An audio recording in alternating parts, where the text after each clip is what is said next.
Charles Phillips steps off the intergalactic transport, his heart racing with anticipation and a touch of anxiety. The Daxamite homeworld stretches before him, a landscape of sweeping purple plains and crystalline spires that reach towards the twin moons hanging in the azure sky. As a human xenobiologist, Charles has prepared extensively for this cultural exchange program, but nothing could have truly readied him for the sight of the Daxamites themselves. A small delegation approaches, their blue skin shimmering with intricate bioluminescent patterns that pulse with each step. At the forefront stands a young female Daxamite, her large, iridescent eyes fixed on Charles with undisguised curiosity. She introduces herself as Celeste, his assigned liaison for the duration of his stay. "Welcome to Daxam, Dr. Phillips," Celeste says, her voice melodious yet formal. "We hope your visit will foster greater understanding between our peoples." Charles nods, acutely aware of the weight of his responsibility. The cultural exchange program is a delicate endeavor, years in the making, and he's determined to make it a success. Little does he know that his very presence is about to challenge centuries of Daxamite tradition. As they make their way to the medical facility for the mandatory examination required of all off-world visitors, Celeste briefs Charles on Daxamite customs. Her words paint a picture of a society bound by strict taboos surrounding nudity and reproduction, a stark contrast to the more open attitudes of Earth. The medical center is a marvel of alien architecture, all smooth curves and pulsating bioluminescent surfaces. A Daxamite physician greets them, his demeanor professional but tinged with an underlying tension that Charles can't quite place. "For the examination, you'll need to disrobe completely," the physician states matter-of-factly. Charles hesitates, glancing at Celeste. Her presence as his guide suddenly feels awkward in light of the request. But protocol is protocol, and he begins to remove his clothing. The moment Charles stands fully naked before them, the atmosphere in the room shifts dramatically. Celeste's eyes widen, her bioluminescent markings flashing in rapid, erratic patterns. The physician takes an involuntary step back, his professional demeanor cracking. Charles realizes with a jolt that his human anatomy differs significantly from Daxamite males. The shock on their faces tells him that this simple medical examination has just become a potential diplomatic incident. Celeste's reaction is a complex mix of revulsion and fascination. Her scientific curiosity wars with deeply ingrained cultural taboos as she struggles to maintain her composure. The physician, recovering slightly, begins the examination with trembling hands. As word of the incident spreads like wildfire through the facility, Charles can almost feel the ripples of shock and concern emanating outward. He knows that somewhere in the towering government buildings of the Daxamite capital, the High Council is already convening an emergency meeting. The examination concludes in tense silence. As Charles dresses, he catches Celeste's eye and sees a myriad of emotions swirling in their depths. There's fear there, yes, but also a spark of something else, a curiosity that might just bridge the vast gulf between their species. As they leave the medical center, Charles is acutely aware that his actions in the coming days will shape not only his personal relationship with Celeste, but potentially alter the course of human Daxamite relations forever. The cultural exchange program, intended to bring their worlds closer, now teeters on the brink of causing a major interstellar incident. With each step, Charles feels the weight of responsibility settling more heavily on his shoulders. He's no longer just a xenobiologist here to study an alien culture. He's become an unwitting catalyst for change, his very existence challenging centuries of Daxamite beliefs and practices. As they walk through the streets of the Daxamite capital, whispers and stares follow them. News travels fast, and already Charles can see the divide forming. Younger Daxamites watching him with undisguised curiosity, while older citizens turn away in disgust. Celeste walks beside him, her posture rigid, caught between her duty to her people and her scientific curiosity. Charles knows that she too will have to make difficult choices in the days to come. Will she help him navigate the complexities of Daxamite culture, or will she bow to pressure and distance herself from the controversial human? The future of human Daxamite relations hangs in the balance, all because of one simple medical examination. Charles takes a deep breath, steeling himself for the challenges ahead. He came here to study the Daxamites, But now he finds himself at the center of a cultural revolution that could change their society forever. As Charles and Celeste walk through the streets of the Daxamite capital, the weight of the medical examination incident hangs heavy in the air. Their path is soon interrupted by the arrival of a stern-faced Daxamite official, his bioluminescent patterns pulsing with an urgency that demands immediate attention. "Dr. Phillips," the official addresses Charles, his voice cold and formal. "Your presence is required before the High Council. Chancellor Zor-El wishes to speak with you regarding the incident." Charles swallows hard, nodding his understanding. He glances at Celeste, whose face is a mask of concern. As they follow the official through the winding streets, the whispers and stares intensify. The news of the examination has spread like wildfire, and Charles can feel the eyes of countless Daxamites upon him. The High Council chambers are a marvel of alien architecture, with sweeping arches and pulsating bioluminescent walls. At the center stands Chancellor Zor-El, his presence commanding and his gaze fixed firmly on Charles. "Dr. Phillips," Chancellor Zor-El begins, his voice echoing through the chamber. "Your actions, though unintentional, have caused significant disruption to our society. The High Council has deliberated and decided to issue a formal reprimand." Charles listens as the Chancellor outlines the new restrictions placed upon him: limited movement, supervised interactions, and most painfully, reduced contact with Celeste. The cultural exchange program will continue, but under far stricter guidelines. Days pass, and Charles finds himself walking on eggshells, acutely aware of the controversy surrounding his every move. Despite the restrictions, he and Celeste are required to continue their work. Their next assignment takes them to a Daxamite research facility studying Earth flora. The facility is a testament to Daxamite scientific prowess, filled with carefully controlled environments housing various Earth plants. As they work, Charles can't help but notice the tension in Celeste's movements, the way she keeps a careful distance between them. Suddenly, alarms blare through the facility, a containment breach flashes on nearby screens, and chaos erupts as scientists scramble to respond. Charles spots the source, a highly reactive Earth plant specimen, its containment unit compromised and releasing a cloud of pollen-like spores into the air. Without hesitation, Charles springs into action. His mind races through his knowledge of Earth biology, searching for a solution. He shouts instructions to the Daxamite scientists, directing them to modify the facility's atmospheric controls. "We need to adjust the humidity and introduce a specific blend of gases," Charles explains rapidly, his hands flying over a control panel. "It will neutralize the spore's reactive properties." The Daxamite scientists, initially hesitant, follow his lead. Celeste works alongside him, her earlier reserve forgotten in the face of crisis. Minutes tick by as they work feverishly to implement Charles' solution. Gradually, the alarms quiet. The spore cloud dissipates, rendered inert by the atmospheric changes. A collective sigh of relief echoes through the facility. Charles turns to find Celeste and the other Daxamite scientists staring at him with a mix of awe and gratitude. But the relief is short-lived. As the adrenaline of the moment fades, Celeste suddenly gasps, her hand flying to her chest. Other Daxamites begin to show signs of distress, their bioluminescent patterns flickering erratically. "Charles," Celeste whispers, her voice trembling, "something's happening. I feel different." Before Charles can respond, the facility doors burst open. Chancellor Zor-El strides in, flanked by members of the High Council. Their faces are grim, concern etched in every line. "Dr. Phillips," the Chancellor's voice booms, "you will explain what has transpired here, immediately." As Charles recounts the events, he watches the council members' expressions shift from concern to alarm.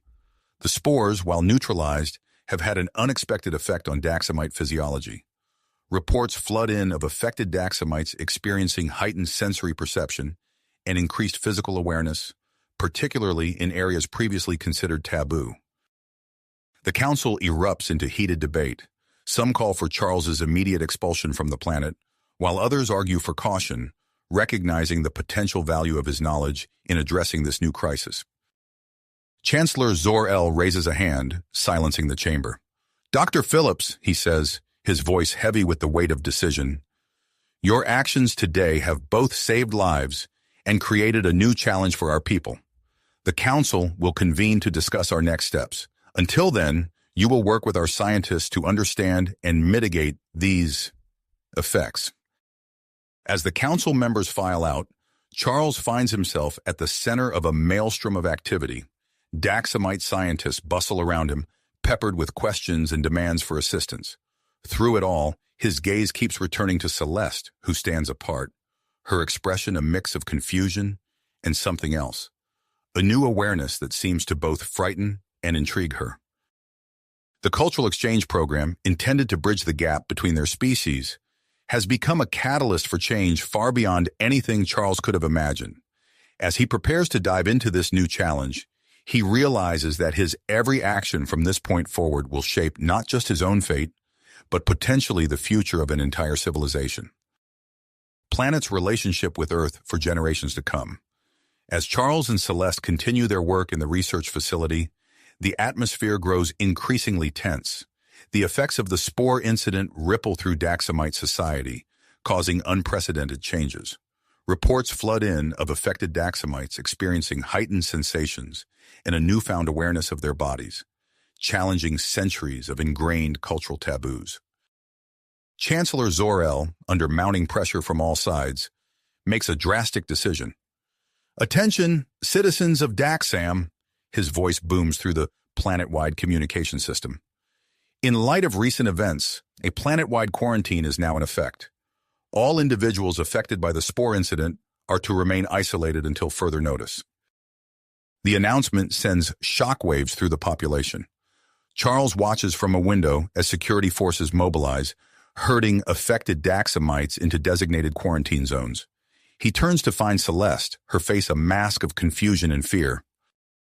"What's going to happen to me?" she asks, her voice barely above a whisper. Before Charles can respond, a stern-faced official enters the room. "Dr. Phillips, your expertise is required. You've been granted special permission to continue your work here. As for you, Celeste, you're to remain here as well, given your unique position as Earth liaison." The days that follow are a blur of intensive research and mounting tension. Charles and Celeste work side by side, analyzing data and running tests on the spore-affected Daxamites. As they work, Charles can't help but notice the changes in Celeste. Her movements are more fluid, her reactions to stimuli more intense. He catches her watching him with an intensity that sends shivers down his spine. One evening, as they pore over test results, Celeste suddenly gasps. Her hand brushes against Charles's arm, and she recoils as if shocked. I've never felt anything like that before," she says, her eyes wide. Charles swallows hard, acutely aware of the growing attraction between them. "It's the spores," he explains, trying to maintain his professional demeanor. "They've enhanced your sensory perception."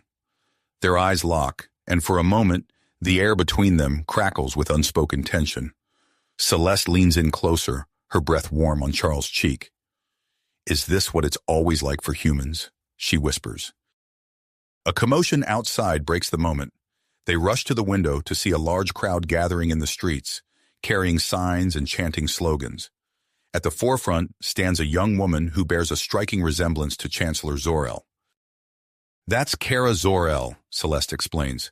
"The Chancellor's daughter. She's leading the movement against the quarantine." Charles watches as Kara addresses the crowd, her words carried to them through the facility's external audio feeds. "The spores are not a disease to be cured," she proclaims. "They are awakening us to our true selves. We demand an end to this unjust quarantine."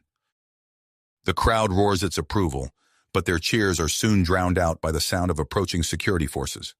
Charles watches in horror as the peaceful protest descends into chaos, with security officers clashing with demonstrators. Inside the facility, tensions among the research team rise. Charles notices some of the Daxamite scientists watching him with a mix of curiosity and resentment.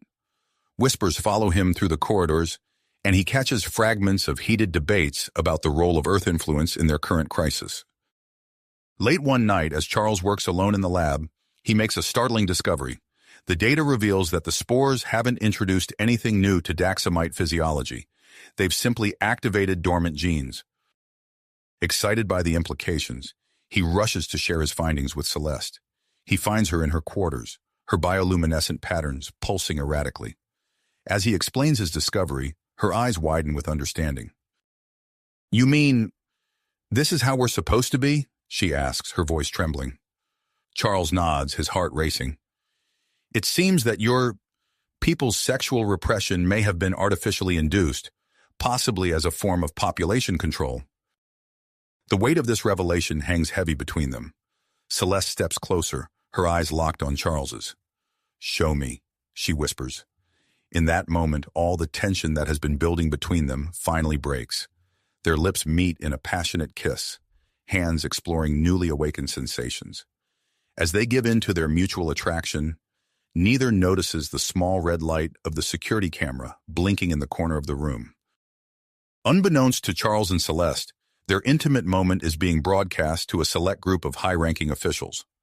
Among them is a stern-faced military officer named Drew Zod, his eyes narrowing as he watches the footage. "This is the proof we need," he growls to his assembled followers. "The Earthman has corrupted one of our own. It's time to take action." As Charles and Celeste bask in the afterglow of their encounter, blissfully unaware of the storm brewing around them, Druzod sets his plan in motion. Security forces begin to mobilize, converging on the research facility. The fate of two worlds now hangs in the balance, as Charles and Celeste's actions unintentionally push Daxamite society to the brink of revolution.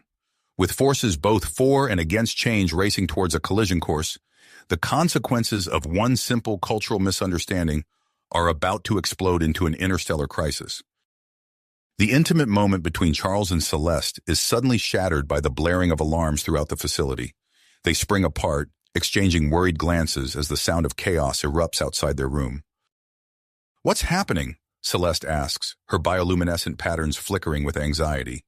Before Charles can respond, the facility's communication system crackles to life. Chancellor Zor-El's voice, strained and urgent, fills the room. "Dr. Phillips, we're under attack. Druzod has launched a coup. His forces are targeting key government facilities, including your research center. You and Celeste are in grave danger. You must escape immediately and protect your research data. I'll send help when I can, but for now, you're on your own." The transmission cuts off abruptly, leaving Charles and Celeste in stunned silence. The gravity of the situation hits them like a physical force. "We need to move now," Charles says, his training kicking in. He quickly gathers essential equipment and data storage devices, while Celeste retrieves a small bag of emergency supplies. As they step into the corridor, the sounds of conflict grow louder. The facility's staff rush past them in panic, some sporting injuries. Charles grabs the arm of a passing scientist. "Where are the emergency escape tunnels?" he asks urgently. The scientist points down a side corridor before being swept away by the crowd. Charles takes Celeste's hand, and they run in the indicated direction. They reach a hidden panel in the wall, which Celeste quickly operates to reveal a narrow passageway. As they enter, the door slides shut behind them, muffling the chaos above. The tunnel is dimly lit and eerily quiet compared to the pandemonium they just left. They move swiftly, their footsteps echoing in the confined space.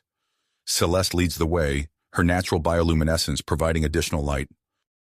Suddenly, they hear voices ahead.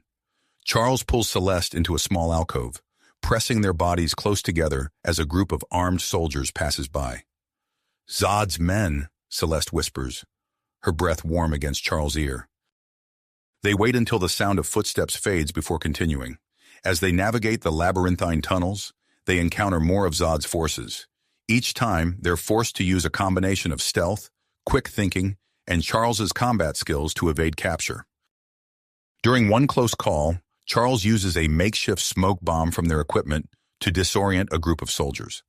As they slip past the coughing and confused men, Celeste can't help but be impressed by Charles's resourcefulness.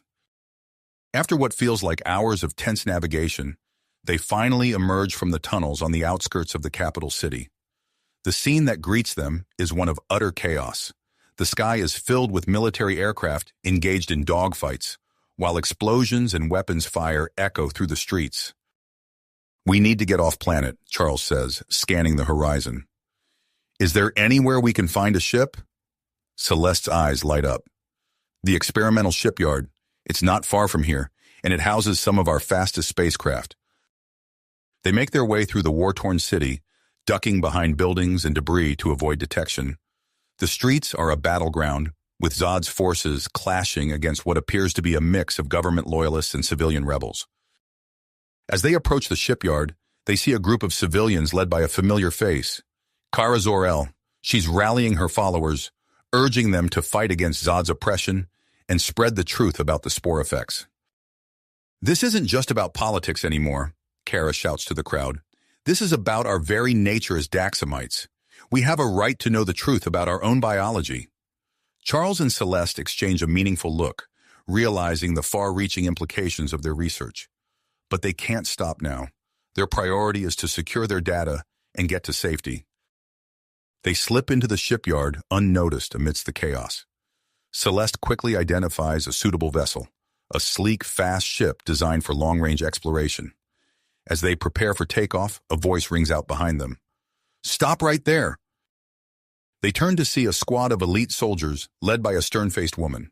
Charles recognizes her from briefings as Faura-Ul, Zod's second-in-command. "Hand over the research data, and your deaths will be quick," Faura-Ul demands, raising her weapon. Charles and Celeste exchange a brief glance, a silent understanding passing between them. In a fluid motion, Charles activates the ship's defense systems while Celeste powers up the engines. A firefight erupts. Charles uses the ship's external weapons to keep Zod's forces at bay while Celeste works furiously at the controls. The air fills with energy blasts and the acrid smell of weapons discharge. In a moment of desperation, Faura-Ul targets Celeste directly.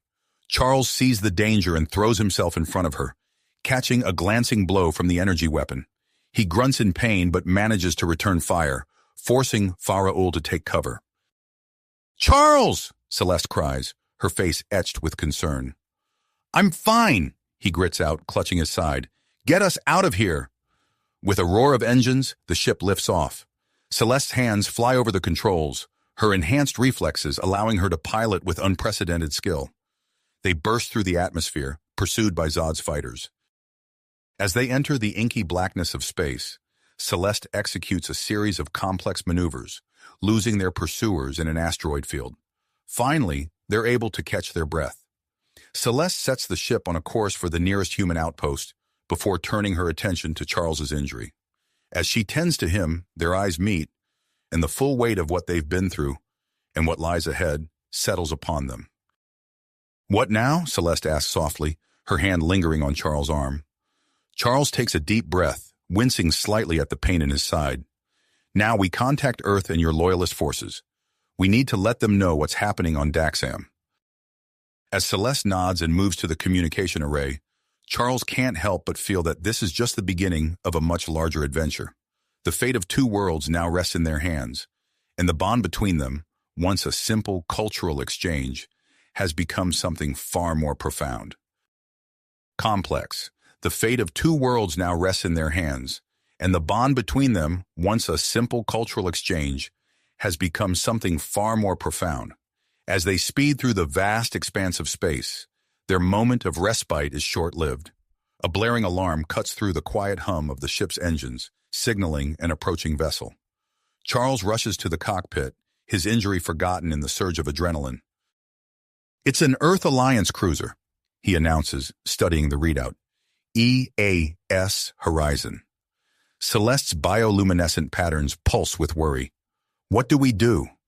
Before Charles can respond, a stern voice crackles through the communication system. "Unidentified Daxamite vessel. This is Captain Marcus Donovan of the EAS Horizon. Power down your engines and prepare to be boarded." Exchanging a glance, Charles and Celeste realize they have no choice but to comply. As the smaller craft is drawn into the Horizon's docking bay, Charles places a reassuring hand on Celeste's shoulder. "Don't worry," he says softly. "I know Marcus. He's a fair man." The moment they step off their ship, they're surrounded by a squad of armed security officers. Captain Donovan, a tall man with salt and pepper hair and piercing blue eyes, strides forward. "Dr. Phillips," he says, his voice a mix of relief and suspicion. "Care to explain why you are aboard a stolen Daxamite vessel?" Charles takes a deep breath. It's a long story, Marcus. But first, we need medical attention. Donovan's eyes narrow as he takes in Charles' injury and Celeste's obvious alien nature. After a moment's hesitation, he nods. Take them to the medbay. Full quarantine protocols. The next few hours pass in a blur of medical scans, questions, and hardly restrained chaos. Dr. Elena Rodriguez, the ship's chief medical officer, oversees their examinations personally. Her dark eyes widen as she reviews Celeste's test results. This is unprecedented, she murmurs, studying the holographic display of Celeste's biology. The spores have altered your physiology on a fundamental level. You're more compatible with humans now. Celeste, lying on the examination table, blinks rapidly. The bright lights and unfamiliar smells of the medbay overwhelm her enhanced senses. What does that mean? She asks, her voice strained. Dr. Rodriguez shakes her head. I'm not entirely sure. We'll need to run more tests. Meanwhile, Charles winces as a medic treats the energy weapon burn on his side. Captain Donovan stands nearby, arms crossed. So, let me get this straight, Donovan says, his voice low. There's been a coup on Daxam, led by this General Zod character. The planet's on the brink of civil war over some biological awakening caused by spores, and you two are caught in the middle of it all. Charles nods grimly. That about sums it up. Marcus, we need to get this information to Earth immediately. The situation on Daxam could escalate into an interstellar crisis. Donovan rubs his temple, processing the information. I'll contact Earth Alliance headquarters right away. In the meantime, you two are to remain under observation. We can't risk any potential contamination. As Donovan leaves to make his report, Charles notices the wary glances from the medical staff. He moves closer to Celeste's bed, instinctively protective. How are you holding up? He asks softly. Celeste's bioluminescent patterns flicker weakly. Everything's so intense. The lights, the smells, the sounds. It's overwhelming. Charles takes her hand, his touch gentle. We'll figure this out together. Their moment is interrupted as Dr. Rodriguez approaches with a concerned expression. Dr. Phillips, I need your help. Celeste's sensory overload is reaching dangerous levels. We need to find a way to help her adapt to this new environment. For the next several hours, Charles works closely with Dr. Rodriguez, drawing on his knowledge of Daxamite physiology and the effects of the spores. They develop a series of exercises and environmental adjustments to help Celeste manage her heightened senses. As Celeste begins to show signs of improvement, a commotion outside the medbay draws their attention. Captain Donovan bursts in, his face grim. We've received new orders from Earth Alliance Command, he announces. We're to escort you both to Earth immediately for an emergency diplomatic summit. Charles opens his mouth to respond, but is cut off by a sudden alarm. A young officer rushes into the medbay, breathing heavily. Captain, we're receiving a distress call from Novus Prime. They're under attack by Daxamite warships. The atmosphere in the room shifts instantly. Donovan's jaw clenches as he weighs his options. Charles steps forward, his eyes blazing with commitment. Marcus, we can't ignore this. Those people need our help. Donovan looks from Charles to Celeste, then back to the waiting officer. With a heavy sigh, he nods. Set course for Novus Prime. Maximum speed. He turns to Charles and Celeste. I hope you're ready for a fight. As the EAS Horizon changes course, hurtling towards an uncertain confrontation, Charles and Celeste exchange a look of persistence. Their journey, it seems, is a long way to go. Completing their journey, the tension in the air was palpable as the crew of the EAS Horizon prepared for the impending conflict at Novus Prime.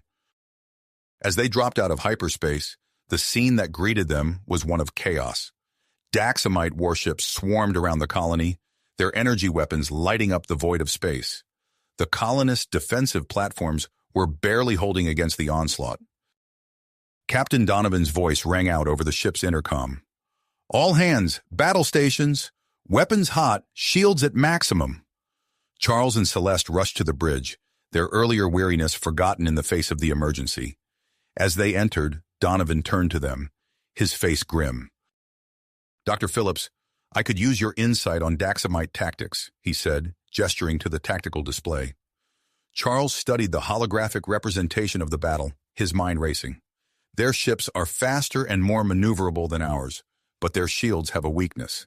If we can hit them with a concentrated burst of tachyon particles, it should create a momentary opening. Donovan nodded, relaying the information to his weapons officer.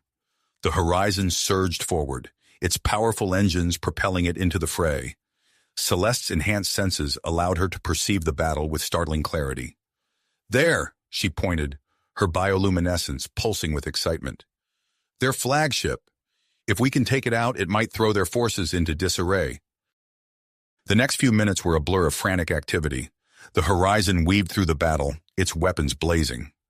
Charles's strategy proved effective, as the Earthship's modified weapons punched through the Daxamite shields. Explosions bloomed in the silence of space as ship after ship fell to the Horizon's assault.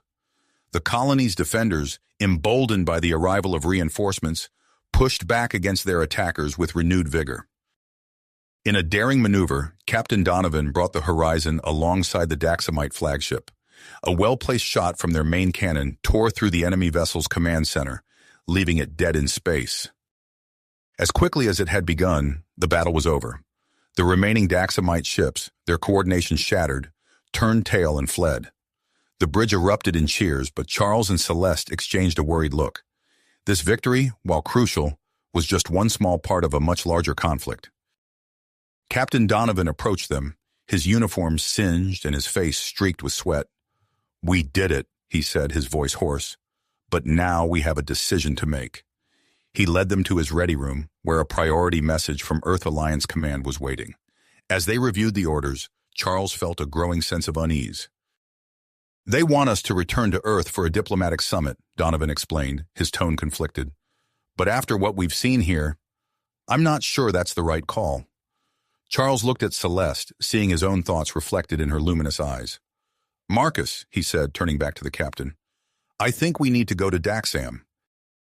Donovan's eyebrows shot up. "That's not what Command wants." "I know," Charles replied, "but think about it. We have a unique opportunity here. Celeste and we're living proof that humans and Daxamites can work together. We could make a real difference on Daxam, help stabilize the situation." Celeste stepped forward, her voice soft but determined. "My people are at a crossroads. They need guidance to navigate this transformation. We can provide that." For a long moment, Donovan was silent, weighing his options. Finally, he nodded. "All right, I'll take full responsibility for this decision. Set course for Daxam." As the Horizon changed direction, heading for the heart of the conflict, Charles felt a mix of anticipation and trepidation.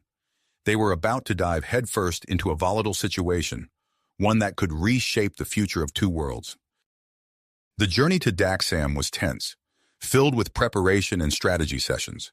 Charles and Celeste worked tirelessly, compiling their research and preparing to present their findings to the Daxamite leadership.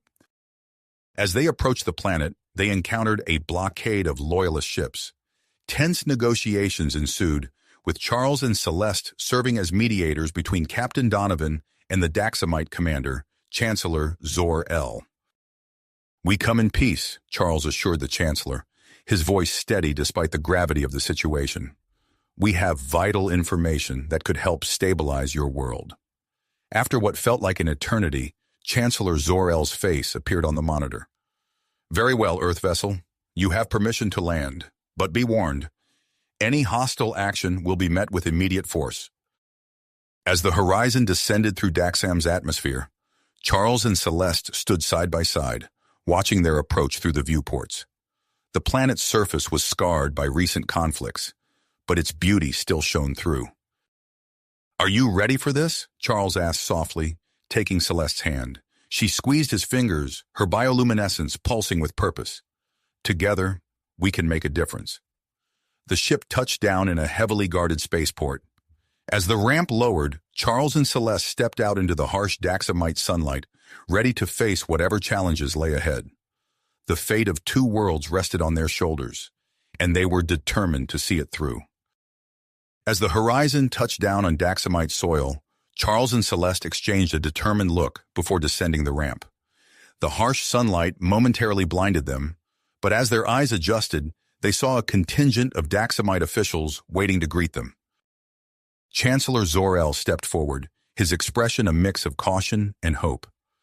"Dr. Phillips, Celeste, welcome to Daxam.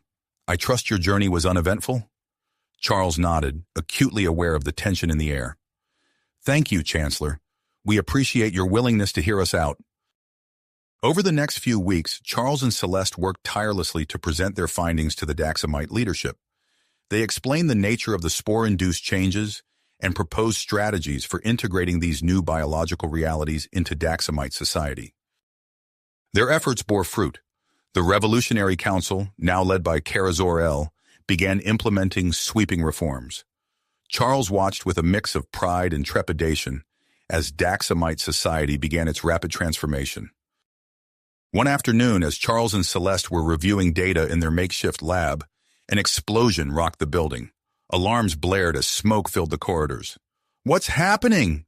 Celeste shouted over the din, her bioluminescence flaring in response to the sudden stress. Charles grabbed her hand, pulling her towards the exit. "I don't know, but we need to get out of here." As they evacuated, they saw the cause of the commotion. A group of conservative Daxamites had gathered outside, their faces contorted with anger as they hurled makeshift explosives at the building. "Death to the human influence!" one of the protesters shouted. "Return Daxam to its true state." Charles and Celeste helped evacuate the remaining staff, coughing as they navigated through the smoke-filled hallways. As they emerged into the open air, they saw Daxamite security forces moving in to contain the situation. In the days that followed, similar protests erupted across Daxam, quickly escalating into violent riots. Charles found himself in urgent meetings with Zor-El and her advisors, trying to find a way to quell the unrest. "We need help," Kara admitted during one such meeting. "Our people are divided, and we lack the experience to handle this level of civil unrest." Charles nodded, an idea forming. "I could reach out to Earth Alliance. They might be willing to send a diplomatic delegation to assist with the transition." Kara agreed, and within days, a team of Earth diplomats and scientists arrived on Daxam, led by Ambassador Elena Ramirez. Charles was appointed as the lead scientific liaison, a role that put him at the center of human Daxamite relations. As Charles threw himself into his new responsibilities, he and Celeste found their relationship deepening. Their partnership became a symbol of unity between their species, a living example of what could be achieved through cooperation. However, their high-profile status also made them targets. One evening, as they were leaving a research facility, a group of masked Daxamites ambushed them. "Traitors!" one of the attackers snarled, brandishing an energy weapon. Charles reacted instinctively, pushing Celeste behind him as he reached for his own sidearm.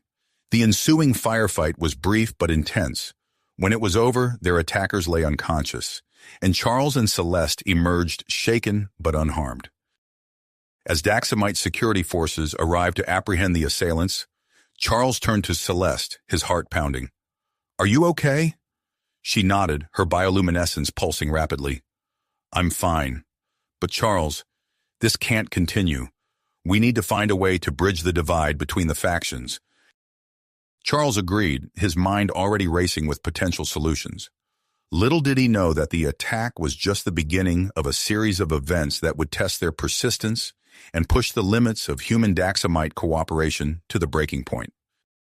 As they made their way back to their quarters, Charles couldn't shake the feeling that they were standing on the precipice of something monumental. The path ahead was uncertain, but one thing was clear: the future of two worlds hung in the balance, and they were at the heart of it all. As Charles and Celeste stood on the observation deck, watching Daxam recede into the distance, they couldn't help but marvel at how far they'd come. The events of the past few months had been a whirlwind of activity, challenges, and triumphs. The stabilization treatment developed by Dr. Rodriguez and the Daxamite geneticists had proven to be the breakthrough they desperately needed.